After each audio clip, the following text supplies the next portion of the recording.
There is no better feeling in a fantasy football draft than drafting a good sleeper. When the pickings are slim and you're in the double-digit rounds of your draft and you draft a player that you believe in, that you know is a big risk, but you take a big swing and it turns into a home run pick. Well, let me present to you my personal list of sleepers heading into this season. And if you disagree or have any sleeper picks that are different from mine, leave them in the comments. I'd love to hear your thoughts. There are 3 different tiers of sleepers that I have put the players under. This first tier is just the normal sleepers, which you can find in rounds 8 to 12 generally, and I want to focus on mostly the running backs here, starting with Kenny Gainwell. So after a disappointing season last year from Bucky Irving that was filled with injuries and its own challenges, they decided to bring in another running back in Kenny Gainwell, and they brought him in on a 2-year, $14 million deal, which is not chump change for a running back. That is a decent chunk of money. It means he is going to play a role on this offense. Like, first glance is, oh, he's probably replacing Rachaad White. Like, that's the main role he's trying to take over. And while I think that's true on the surface, I think it's going to develop into something more, especially as the season goes along. I think Kenny Gainwell is going to be used more in the run game, not just as a third down passer, and it's going to become more of a timeshare between him and Bucky. He's a player that has performed very well over the course of his career, both with the Eagles and the Steelers. He ran very well, especially last year with the Steelers, so I think coming into this season, he is going to be a good, solid, steady hand for the Bucs that they're going to need, because Bucky, he does get hurt a lot. There's a reason they did not run with him as the full-on bell cow, and if he does get hurt, it does make Kenny Gainwell one of the better running back values of this season, and probably one of the best handcuffs overall this season. But I think the only guy that can challenge that is Blake Corum, and I hear a lot of people that always get concerned about what's happening with both Kyren Williams and Blake Corum. How much of the workload is Blake Corum going to get? Is it going to hurt Kyren's value? Here's the truth. I think both guys are going to eat this season. They are both going to destroy defenses. Last year, the Rams were one of the most complete teams in the entire NFL, and there were many games where they were leading by multiple scores going into halftime. So what did they do in the second half? They gave the ball to Kyren Williams and Blake Corum, and they just ran the ball down the defense's throat over and over and over and over. There was a 4-game stretch late last year where Blake Corum had 5 touchdowns in 4 games, okay? 5 touchdowns in 4 games. How many touchdowns do you think Kyren Williams had in those same games? He had 4 touchdowns, so 5 and 4 over the course of a month's time. And I say this because a lot of people were concerned that Blake Corum was starting to steal some of his goal line work. It's like, no, I think it is a simple case of, yeah, Kyren Williams might have a ceiling over him. He's not going to get 2 to 3 touchdowns every single game. But if they keep dominating teams like this, which is very possible because they have an all-star defense now. They brought in Myles Garrett and Trent McDuffie, and they're going to dominate teams. They're the most complete team in the National Football League, which means they're going to continuously run the ball over and over. Kyren Williams is going to have big games. Blake Corum is going to have very solid, reliable games. This is a rare situation where both guys are going to do well. Blake Corum might run a 70-30 split with Kyren Williams, and he will be startable in certain weeks. He could be a flex option in some weeks depending on the right team and the right situation. It's hard to even call him a handcuff this season because he is going to be within the top 32 this year. And if Kyren Williams goes down with a long-term injury, look out, because then it becomes a top 10 to 15 running back across the season. Honorable mentions include Jakobi Meyers, you can draft in the 10th round, an eternally underrated player every single season he plays. And I know on Jacksonville, people are talking about Parker Washington and Brian Thomas, but Jakobi Meyers is still there. He's going to be in the starting lineup, and I think he is going to be one of these players. It is rare to find players in the double-digit rounds that you can draft where you know he's going to have a safe floor. He's not going to have a high ceiling, but he's going to have a safe floor, and I value that. I value consistency in players. And Matthew Stafford, MVP, mind you. Matthew Stafford, who's being drafted like he is a high-end backup around QB 12 to 15. And I know a lot of people see last season as a statistical outlier that's not repeatable, even though I think it can be. Look at the offense. It's the same offense as it was last year. The 1-yard touchdowns, they were not accidental. They were baked into the playbook. They are going to happen again this season unless they are already major changes to that playbook.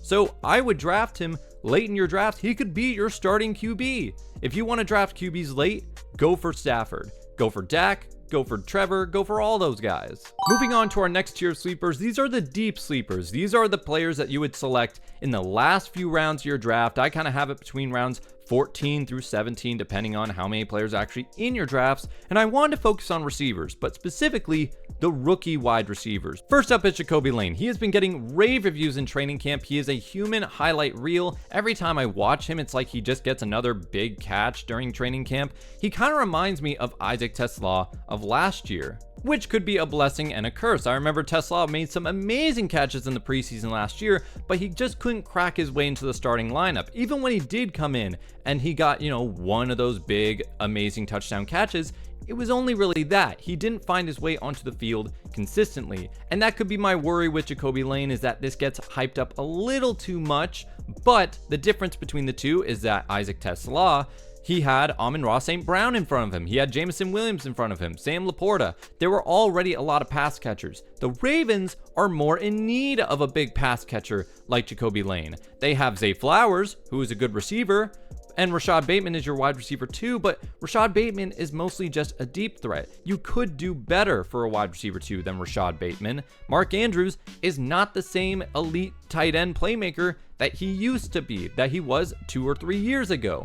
So there is a need, there is a window of opportunity for Jacoby Lane to break out. It might not be right away, but keep an eye on him for down the season, down the stretch. And then Caleb Douglas, well, he's probably got a little bit of an easier route to a starting lineup. He's already in the starting lineup, because when you're competing against guys like Malik Washington and Jalen Tolbert and, legends like Tutu Atwell, it makes it a lot easier. He's taking advantage of the situation he is in. He kind of flew under the radar for me because I was more interested in Chris Bell, the other rookie wide receiver that the Dolphins took, but I knew he was injured and I knew it would take time, and he's probably going to be on the PUP list heading into the season. But Caleb Douglas, with Chris Bell gone, with all of these options at wide receiver, with all of the competition around him, he is taking advantage of this opportunity. He's been looking great in training camp. In that last preseason game, he made that big, freaking went back there and he got an amazing catch.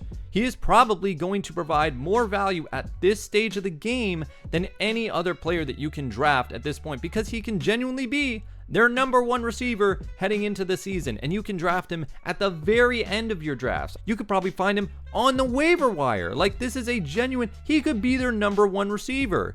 He's a guy that you have to look out for and try to get at the very end, because you never know. You never know. Honorable mentions include Tyler Shuck, a player that I really liked last year. I liked his consistency. He was a good thrower. He was accurate. And even though they did lose Jordan Tyson, I'm still intrigued, and I still think he could be a very good backup quarterback. And if things go right, he could be a low-end starter later this year. And Chigo Okonkwo is a tight end that I'm interested in seeing if he can take advantage of this opportunity and be Jaden Daniels' new safety blanket in the same way that Zach Ertz was his safety blanket before, getting too old. And I would have included this guy in my deep sleepers, but unfortunately, injury struck. Jane Higgins tore his ACL, which is a massive blow for a guy that was looking like he was doing very good last season, and he was going into this season with the possibility of, he could make some noise. He could be a good wide receiver too for this football team, a top 30 to 40 wide receiver, and now we're not going to be able to see that. It's a big blow for him, and it's a big blow for the Houston Texans. The final tier is my super sleepers. These are guys that are probably not going to get drafted at all. These are guys that after your draft is done, you could probably snatch them up on the waiver wire. 2 receivers I'm going to focus on, starting with Adonai Mitchell, probably who's going to be the wide receiver 2 for the Jets, which is, yes, that is a funny statement, but he was someone that was brought in last year, mid-season trade, and wasn't faced with a lot of competition, but I thought he looked good. I thought he looked like he belonged out there on an NFL field. The chance that he wasn't getting on the Colts, he got that here on a team that didn't have anybody at all, and he looked good. I haven't heard any noise or buzz coming from Omar Cooper Jr., their first round rookie receiver, which tells me he's probably going to be a late bloomer. We're not going to really see much of him until maybe late into the season, and that is best case scenario. And if that's the case, Adonai Mitchell is going to be the wide receiver 2 for Geno Smith, who will throw the ball a lot more than Justin Fields did, than Brady Cook did. I just think he's going to surprise some people in the same way that Trey Harris is probably going to surprise people too. Some people might not even remember the name because he was buried on the depth chart under Ladd McConkey, under Quentin Johnston, and under Keenan Allen. Well, Keenan Allen is not there anymore. And with Mike McDaniel being brought in, one of the big things we're hearing around training camp is they want to use Trey Harris, and they really want to make him a featured part of the offense, which tells me he could be competing for that wide receiver 2 spot with Quentin Johnston. I don't think it is an immediate win for him. I think Ladd McConkey probably has one side to himself, but whoever goes on the other side, it's between Quentin and it's between Trey Harris. Who's going to stand out in this offense? He was a highly touted receiver in college. We know he's a very good receiver. And when he was brought in for those couple games and some of the snaps that he had, he looked good. He just didn't have the opportunity. Now he will have that opportunity. Last honorable mentions include Isaac Tesla. Hey, I mentioned him earlier in the video. Here, this season, I think he's going to have more opportunities than he did last year. The team is a lot more trusting of him. He was still behind guys like Khalif Raymond,